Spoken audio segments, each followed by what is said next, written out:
म्हणले ना एकदा असं पण म्हणायचं त्याला काय सांगते असू वा एकदम सुंदर भजन केले तुम्ही अधिक महिना चालू आहे बरोबर ना जगद्गुरु तुकोबाला सांगतात आईशी जोडी करा राम कंठी धरा जेणे चुके फेरा गर्भवास नाशिवंता की प्रिया पुत्र धन बीज ज्याचा शिनतेची फळ बाबा ज्याच्यामध्ये तुम्ही गुण करा त्याच्यामध्ये गुंतण्यासारखं काही नाही हे सगळं नाशिवंत आहे त्याच्यामध्ये प्रिया नाशिवंत आहे पुत्र नाशिवंत आहे ज्या धनाच्या पाठीमागे आपण लागलो ते धन तरी कुठं शाश्वत आहे ते नाही नाशिवंत आहे ज्याच्या पाठीमागे आपण रात्रंदिवस तळमळ करतोय महाराज पैशासाठी धडपड चालू आहे या प्रत्येकाची सगळ्याची धडपड चालू आहे पण पैसा कमावू नये असं माझं मत नाही पैसा असला पाहिजे पैसा असल्याशिवाय बायको सुद्धा किंमत देत नाही बाकीच्या लोकांचा विषय सोडा जोपर्यंत आपला खिसा गरम तोपर्यंत सगळे नरम ज्याचा खिसागार त्याला मारुती याचा पार बरोबर ना तुमचा भरलेला खिसा तुम्ही कसे आहात हे जगाला दाखवून देतो काय म्हणतो मी लक्ष देऊन ऐका तुमचा भरलेला खिसा तुम्ही कसे आहात हे जगाला दाखवून देतो आणि तुमचा रिकामा खिसा जग कसा आहे तुम्हाला दाखवून देतोय म्हणून माणसाच्या खिशामध्ये पैशाचा घळघळाट असावा काय म्हणतो मी माणसाच्या खिशामध्ये पैशाचा घळघळाट असावा पण त्या पैशाच्या मागे कोणाचा तळतळाट नसावा एवढं मात्र लक्षात ठेवा वाजवा जरा काय पैसा माणसाला पण सन्मार्गाने कमवावा दुराचार करून एखाद्याला बुडवून एखाद्याला लुबाडून एखाद्याचं तळतळाट घेऊन पैसा कमवला का मग ते पैसा तुम्हाला शेवटाला जाणार नाही सन्मार्गाने पैसा कमवला पाहिजे उत्तम व्यवहाराने पैसा कमवला पाहिजे जोडून या धन उत्तम व्यवहार आणि जोडलेलं धन तसंच ठेवू नका काही काही माणसाला एवढे हलकट सवय असते एवढं कंजूस माणसं असते स्वतःच्या पोटाला नीट खात नाहीत अंगावर नीट कपडे घालत नाहीत कधी कोणत्या वारकऱ्याला चहा पाजवत नाहीत कधी अन्नदानाची पंगत देत नाहीत सप्त्याला कधी 1 रुपये दान देत नाहीत कोणत्या महाराजाला घरी येऊन दक्षिणा दिलेला आतापर्यंत पाहिलं नाही अशा माणसाचं जीवन काय सांगा अरे स्वतः तरी त्या पैशाचं उपभोग घ्यावं का नाही काही काही माणसं एवढे वंगळे म्हणत भालिकीला जरी गेली आता इथं कोणता आहे भालिकीच आहे वाटते जवळ भालिकीला जरी गेली तर स्वतःच्या पैशाला चहा पाणी पिणार कोणतर भेटते पैसा असावा पैसा असल्याशिवाय तुम्हाला बायको किंमत देत नाही पण पैसा कमावत असते वेळेस त्याचा काहीतरी सन्मार्गाने उपयोग केला पाहिजे अधिक मास चालू आहे काहीतरी दान धर्म करत चला दान धर्म केल्याशिवाय तुमच्या पैशाला किंमत येत नाही आणि तुम्ही तसंच जर साचवून मिळलं तर मग काय होते साचवून मरे धन लावी पोराशी भांडण पोरापोरामध्ये भांडण लावते घराचा सत्यानाश करते घरामध्ये शांती सुख नावाची गोष्ट नांदत नसते म्हणून एकतर पैसा कमवा पण त्या पैशामध्ये माणसानं गुंतू नये आणि कितीही पैसा कमावला तरी सगळे महाराज म्हणजे तुम्हाला सांगतायत की तुमचा पैसा शेवटाला काही तुमच्या सोबत नेता येत नाही बरोबर ना किती पैसा कमवा अब्जावधी रुपये जरी तुम्ही कमावले तरी तुमच्या सोबत काय 50 लाख रुपये बांधून दिले जात नाहीत देतात इकडं कर्नाटक मध्ये माय लय पैसा कमावलाय माय माझा नवरा म्हणून ठेवा 1 2 3 बंडल लाख रुपयाचे म्हणताय कोणी बंडल पाशाचे पैसा कमावला म्हणजे का तुम्ही लय शाने झाले असा त्याचा अर्थ नाही हा पण एक लक्षात ठेवा अरे सारी उमरिया निकल गई कागज के तुकडे कमाते आपलं जीवन असंच चाललंय सारी उमरिया निकल गई कागज के टुकड़े कमाते लेकिन इस दुनिया ने तुम्हें क्या दिया अरे जिसके लिए कमाया उन्होंने तुम्हें जला दिया जाते काय नाही तुम्ही तुमच्या जीवनामध्ये सांगा त्याच्यामुळे काय थोडस हे बाजूला ठेवा नाशिवंत अटी प्रिया पुत्र धन बीज ज्याचा शिनतेची फळ म्हणून तुम्ही तुमच्या जीवनामध्ये सहस्त्रनामाची नाव धड करा बळकट बनवा जेणे भव सिंधूची थोडी पावे जेणेकरून तुम्हाला भवसागराचा पहिलं तीराला करून जाता येईल असे नाव तयार करा म्हणजे काय करा त्याचं नाव घ्या कसं घ्या श्रीराम जय राम जय जय राम श्रीराम जय राम जय राम श्रीराम जय राम जय राम भगवंताचं नाम स्मरण करा आपली नाव बळकट बनवा आणि एकदा आपला वाता राम नावानं भरला का मग जगाला त्रास देणारा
देह माया ममता अहंता ममता हे सर्व माझं मी लेकर बाळ पैसा हे थोडस बाजूला ठेवा राम नामाची जोड जीवनामध्ये करा असं तुकोबरायचं या अभंगाच्या माध्यमातून म्हणणं आहे. एवढं जर तुम्ही केलं की मग काळाच्या तोंडामध्ये हाणार एवढी शक्ती तुमच्या जीवनामध्ये सामर्थ्य प्राप्त होत असते. तुका म्हणे काळा हाना तोंडावरी भातावरा हरी रामबाणे माणूस कधीच कोणासमोर झुकायला तयार नाही. पण एकदा इथे या भगवंताच्या समोर हात जोडा आणि भगवंताला सांगा देवा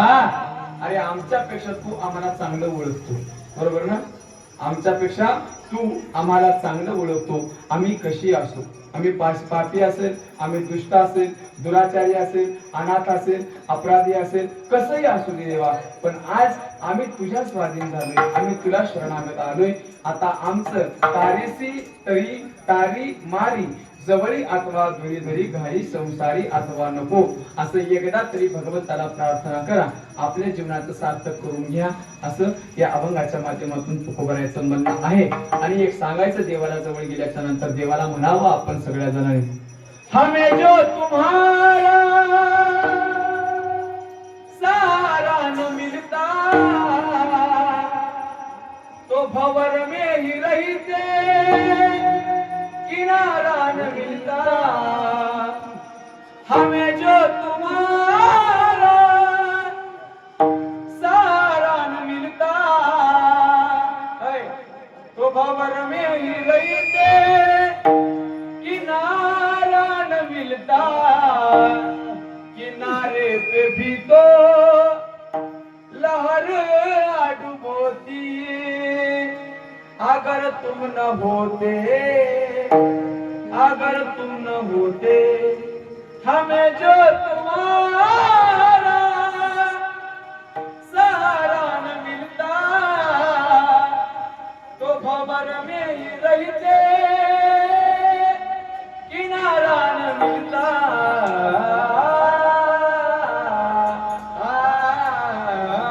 देवाला एकदा एवढी प्रार्थना करावं जीवनाचं सार्थक करून घ्यावं एक भजन आहे सगळ्यांनी आनंदाने करावं बघा थोडासा बोलता बोलता वेळ जास्त झालाय कोणाला वाईट वाटलं नाही ना कोणाला करावं एवढीच सगळ्यांच्या चरणी प्रार्थना करतो सेवेला पूर्ण विराम तुकाराम तुकाराम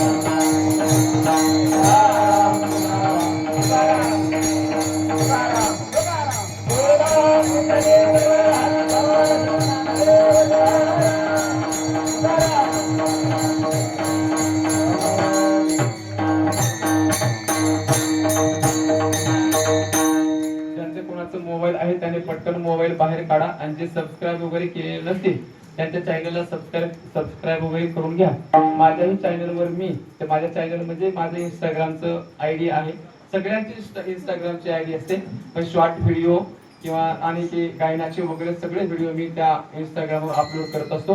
तुकारामजी साखरे हे माझी इंस्टाग्राम आयडी आहे इंस्टाग्राम आयडीवर सगळेजण फॉलो करून घ्या म्हणजे तुम्हाला असेच नवनवीन गीत नवनवीन तुम्हाला काहीतरी विचार माझ्या इंस्टाग्राम आयडीवर माझ्या ऐकायला मिळतील त्याच्यामुळे सगळेजण ज्यांना कोणाकडे इंस्टाग्राम आहे सगळेजण फॉलो करून घ्या एवढी सगळ्यांना विनंती आहे तुझा माने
क्षमा करावं. सगळ्यांच्या चरणी प्रार्थना. पुनश्च एकदा सर्व माता माऊलीने अत्यंत गोड अशी उपस्थिती दिली त्याबद्दल तुम्हाला सर्व माता माऊलींच्या चरणावर साष्टांग दंडवत. झालेली कीर्तन रूपी सेवा भक्त बरे श्री हनुमंतरायाच्या चरणावर कुणी काही नाराज होण्याचं काही कारण नाही. मी अगोदरच बोललोय, मी नवीन पहिल्यांदा आपल्या गावामध्ये आलो आणि आमच्या इकडच्या भागामध्ये आल्याच्या नंतर माझ्यासोबत सारथी म्हणून म्हणण्यापेक्षा माझे पाठीराखा आमचे बंधू दत्ता भाऊ आहे. त्याच्यामुळे का नाही इकडे कोणत्याही एरियामध्ये कधी जरी आले ना माझ्यासोबत ते कंटिन्यू सतत सोबत राहत असतात. दादांच्या नावाने एकदा जोरात टाळ्या वाजवा जरा. आणि आमचे प्रदीप भाऊ, आमचे काय बाळू दादा अत्यंत माझ्या भावासारखं प्रेम करतात. हे सगळे मंडळी आम्ही एका परिवारातले जसे झालो ना. आमचे अशोक महाराज असतील, आमचे श्रीमंत दादा असतील, हे सगळे मंडळी आमचे महाराज असतील. जय जय विठ्ठल. जय